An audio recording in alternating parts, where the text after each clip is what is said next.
Scott Pilgrim versus The World en 2010 de Edgar Wright. C'était une idée de ma conjointe, mais elle avait entièrement raison. J'ai vu le film quand même il y a quelques temps. Et c'est vrai, ça rentre là-dedans. C'est un scénario basé sur une graphic novel qui est quand même très connue, avec Michael Cera, Kieran Culkin, Anna Kendrick, Aubrey Plaza, Mary-Elizabeth Winstead et Jason Schwartzman. C'est un film, j'en parlais en début de vidéo, j'avais dit que j'allais faire des exceptions par rapport à la musique, et ce film-là en fait partie, ainsi que le film dont je vais parler après. Parce que en fait, ce film-là, comme il a été dit par le réalisateur, c'est à la base un film musical, mais c'est un film musical où la musique est mise en scène au travers des combats entre les personnages. Donc ça c'est intéressant, c'est-à-dire qu'il n'y a pas de... C'est pas comme on pourrait s'y attendre, les personnages vont se mettre un petit peu comme à Bollywood, danser d'un coup. Non, là, ils se battent sous fond musical. Et ce qui est intéressant dans ce film-là encore plus, c'est que c'est basé sur la graphic novel et qu'au niveau cinématographique, on a mis le même rendu qu'on trouve dans la graphic novel au niveau notamment de ces combats-là, ou de la musique qu'ils peuvent faire. Donc la musique est hyper importante dans le film, et la musique, c'est le son majeur même du film, qui s'incorpore dans la narration et qui fait que le personnage évolue au fur et à mesure de sa progression, parce que si tu n'as pas vu le film, il doit progresser pour finalement avoir sa copine, c'est ça un petit peu l'idée. C'est un film qui, quand il est sorti en salle, n'a absolument pas fonctionné, un petit peu comme Princess Bride, je te dirais, c'est-à-dire par manque de marketing. Il n'y a eu aucun marketing de la part de la maison, de la boîte de prod. Ils ont dit ouais, ça vaut pas trop la peine, c'est un petit film sans envergure, qui par la suite est devenu un film culte, et il y a eu des fans qui ont découvert ce film-là, qui ont dit ce film est juste hallucinant. Ils devaient faire à la base plusieurs suites, et ils ont arrêté à cause naturellement du fait qu'au box-office ça n'a pas fonctionné. Mais moi j'aurais aimé ça voir d'autres suites de ce film-là, parce que je trouve que c'est un film qui est quasi parfait, je te dirais. Il est superbement bien joué, il est ultra original dans sa conception, et le scénario est simple mais bien maîtrisé, donc ça fonctionne. C'est bien d'avoir des fois une histoire simple. Tarantino est bon là-dedans. Si on reprend Kill Bill, je fais une petite parenthèse, mais Kill Bill qui est juste la vengeance d'une personne, il n'y a rien de plus simple que ça, quoi. La vengeance d'une personne, ok, on lui a fait du mal, elle se venge, point barre, mais établie d'une manière tellement intelligente et tellement bien maîtrisée et montée que ça devient hyper intéressant. Et en tant que spectateur, tu veux savoir qu'est-ce qui va se passer.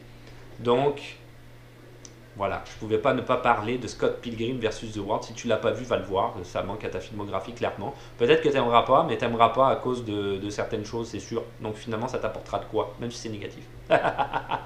C'est ce que je pense, je sais pas, c'est comme tu veux.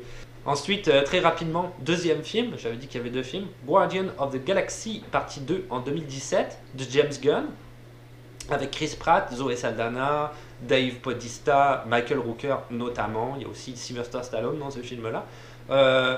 Ça rejoint un petit peu Scott Pilgrim versus The World. Là, je parlerai uniquement dans ce film-là de la scène d'introduction qui est parfaitement...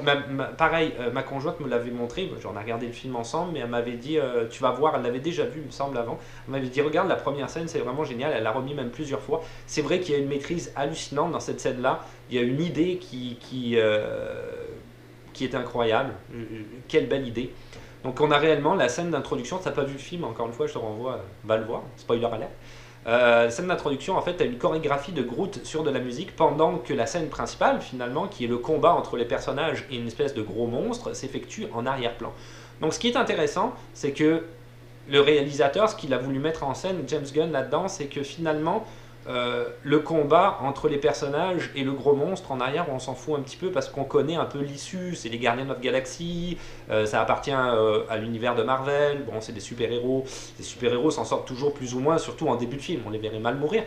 Donc, pourquoi s'y intéresser? Donc, on va mettre Groot en avant qui danse sur cette musique-là, qui est rythmée par les combats en arrière.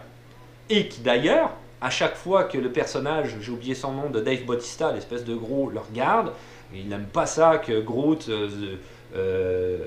danse comme un petit peu une sorte d'ado, en disant regarde, tu prends absolument pas part à notre cause. Groot fait comme s'il faisait rien, il s'arrête.